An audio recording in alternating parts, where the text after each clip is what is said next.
Hi, my name is Irvin. I'm from Komfort Insulation, and this is my partner Thibault. And now we're going to show you how to properly install poly on the wall. So first of all, what we do is we caulk out the perimeter from the top to the side to the bottom with all the plugs.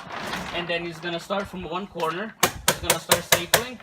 Then we're going to take basically the poly, we're going to take it to the other corner, pack it up, and then I'm going to come and I'm going to basically push down on the poly, so make sure it's tight to the wall.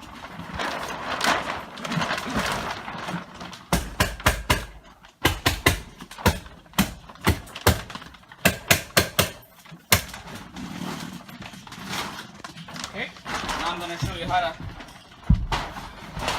straighten it out.